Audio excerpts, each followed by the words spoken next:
Okay? Mag-isip-isip ka. Hindi ako nagbibiro. Wow. Mr. Arevalo,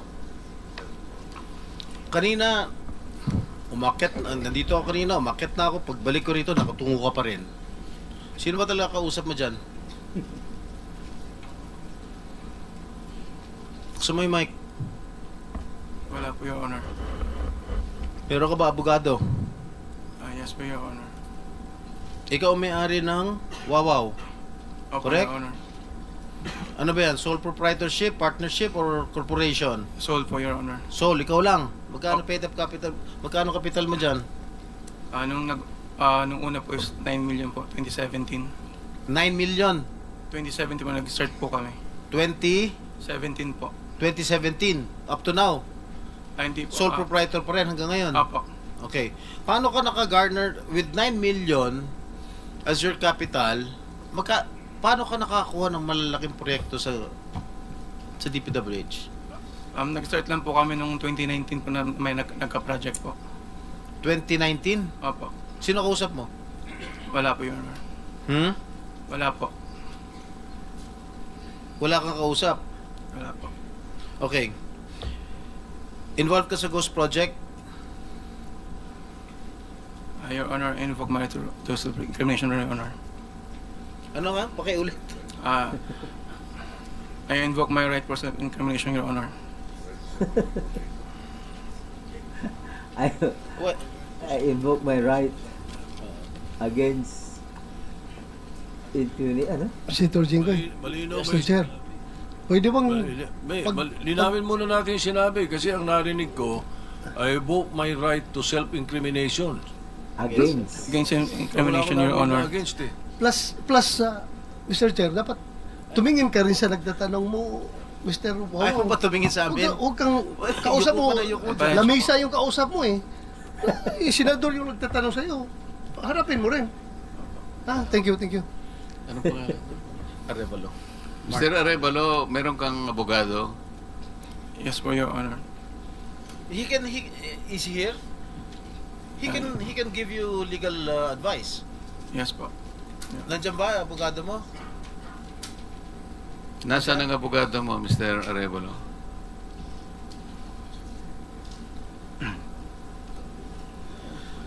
Nasa good ko po, Your Honor.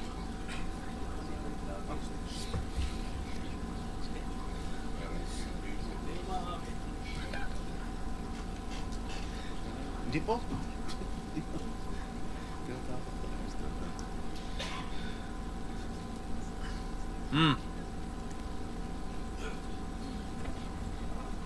Oh, answer.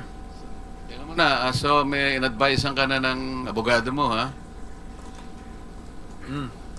Mr. Arevalo? Are you involved in any ghost projects? Your Honor, I invoke my right against incrimination, Your Honor. Ilang taon ka na? 37 po, Your Honor. 37. Wow, bata ah. Bago ka pumasok sa mga kontrata sa gobyerno, ano trabaho mo dati? May mga, may nasa construction company po ng kamag-anak po. Kamag-anak mo? Gaano kalapit yung kamag-anak mo? Tatay mo ba yan? O pinsan? Tsuhin? Mga kamag-anak lang po, tita po.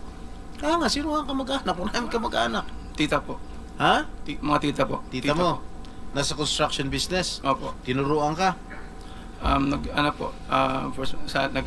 po muna. Ha? Layasan po. Ano yung mga proyekto mo? Ano mga nakuha mo proyekto rito sa DPWH? At saan?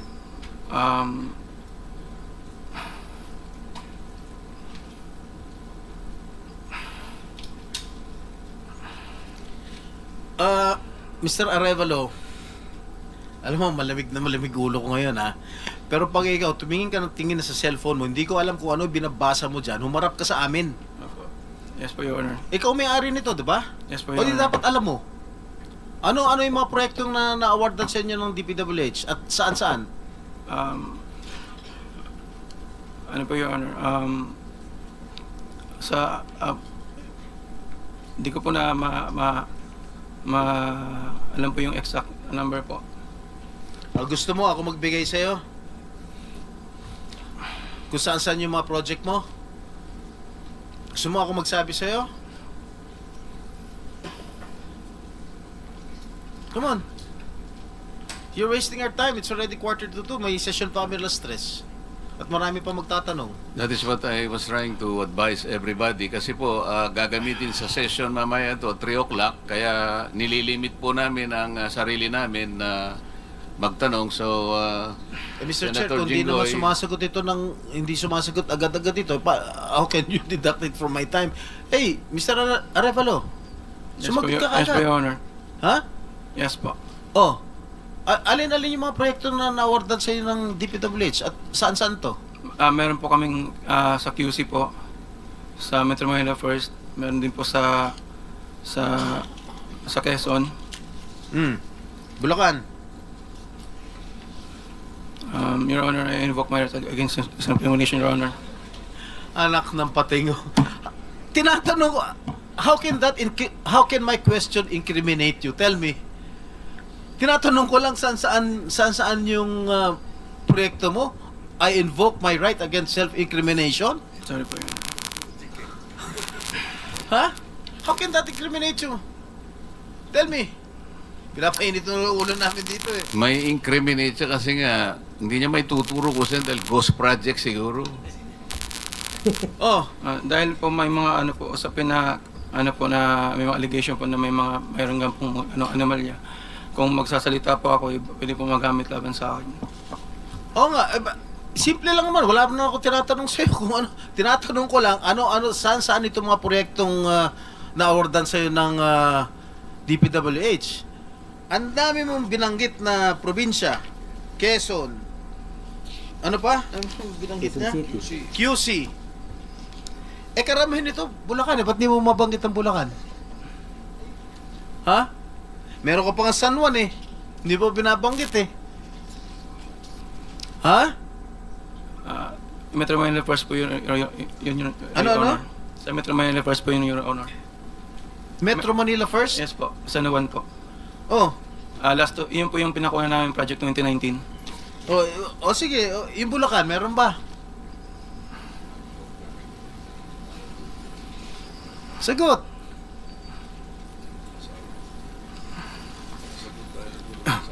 Your Honor.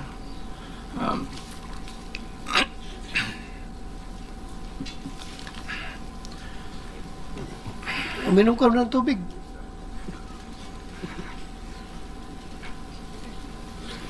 Oh. Ilan? Ilan? Di ko pa sigurado, Your Honor. Oh, dito base sa record namin, meron kang 42 projects sa Bulacan. Meron kang 42 projects sa Bulacan.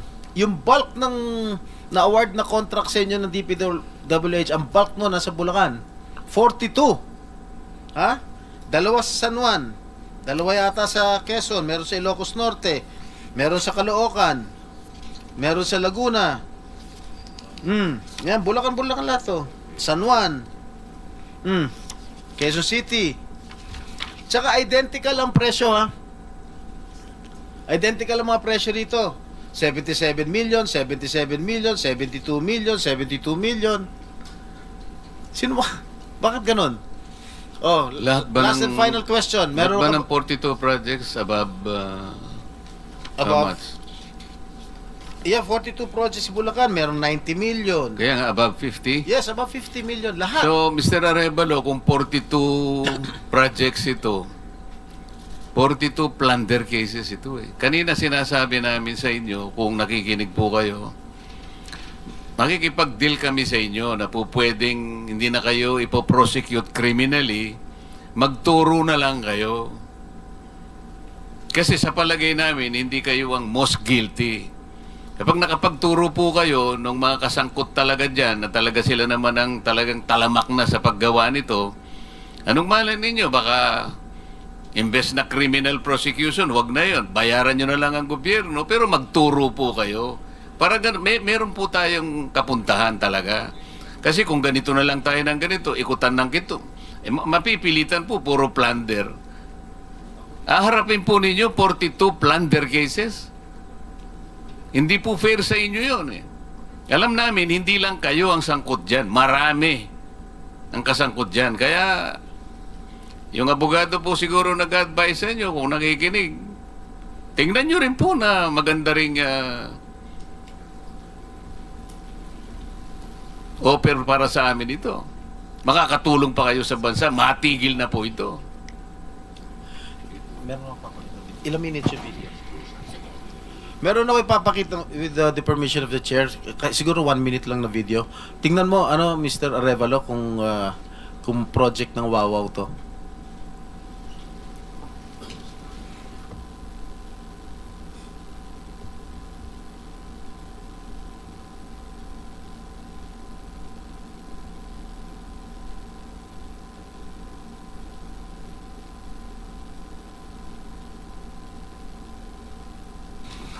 Familiar ka dito?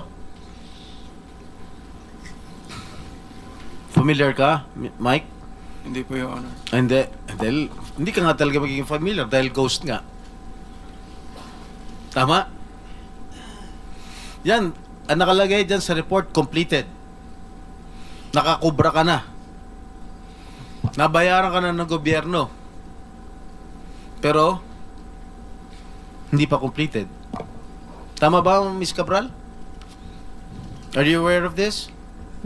Ngayon lang po na nakita yung video, Your Honor. Na hindi kompleto, di ba? Pero bayad sila. Wala po akong nakikita. Sa Hagonoy, Bulacan. Ano nakita ang project? So, hindi mo alam, Mr. Arevalo? Ngayon ko lang din po nakita yung video. Ngayon ko lang din po nakita yung video, Your Honor. Oh, talagang hindi mo makikita dahil hindi mo alam. Kasi nga ghost. Di ba? Alam mo, nag-iisip na ako kung isa-site kita yung contempt dito eh. Huwag mo lang ako subukan, please. Okay, babalik ka kita next hearing Miss Sarah. Mr. Chair, with the indulgence of the SP Pro Temp, Yes. interjection. Yes, Okay, please. provided it's very brief kasi Yes, kulang na very po brief, tayo Mr. sa Chair. panahon. Apo, very brief lang. Sabi nyo kanina, and salamat po sa SP Pro Temp at Mr. Chair. Salamat